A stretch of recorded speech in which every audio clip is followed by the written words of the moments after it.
My concept mapped around the 6 clinical models from chapter 13: hypothyroidism, Cushing syndrome, diabetes mellitus, SI-ADH, hypothyroidism, and diabetes insipidus. For each one, I included 3 main sub-branches: manifestations, diagnostics, and treatment.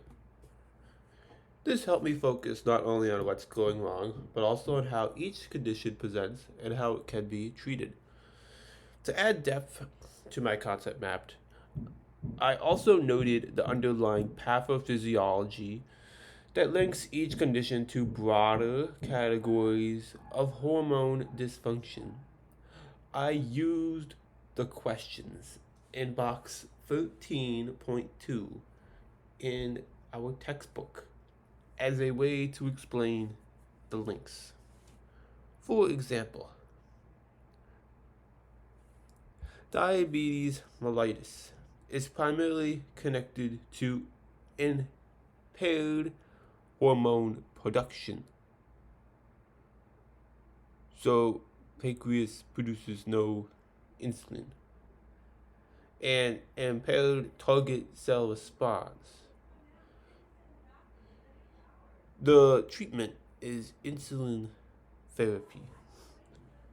Now, another example, SIADH involves excessive hormone secretion, too much anti-diuretic hormone. See, leading to water retention and hyponatremia. Here. Diabetes insipidus is kind of the opposite of SI-ADH.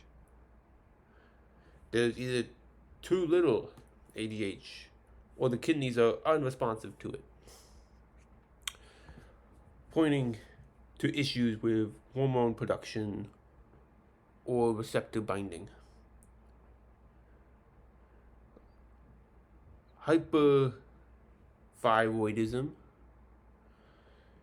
and hypothyroidism were interesting because both can be linked back to feedback mechanism problems.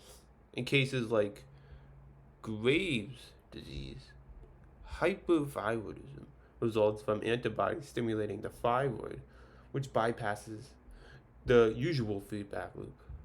Cushing syndrome was the most complex since it can result from ectopic hormone production, pituitary adenomas, or even prolonged corticosteroid therapy. So I showed links from multiple alteration mechanisms. Treatment can be cortisol meds, radiation, or surgery. By including these connections, I could visualize how different dysfunctions at the hormonal level can lead to very different diseases, or sometimes even overlapping symptoms. Now, I'm going to answer prompt 2. Before making the map, I found it hard to keep straight how SIADH and diabetes insipidus were related, but had completely opposite effects. Putting them in the map and looking at the mechanisms helps me clarify that both they both involve ADH, but differ in whether it's being overproduced or underutilized. Mapping them also helps reinforce how lab results like serum sodium and urine osmolality are flipped between the two.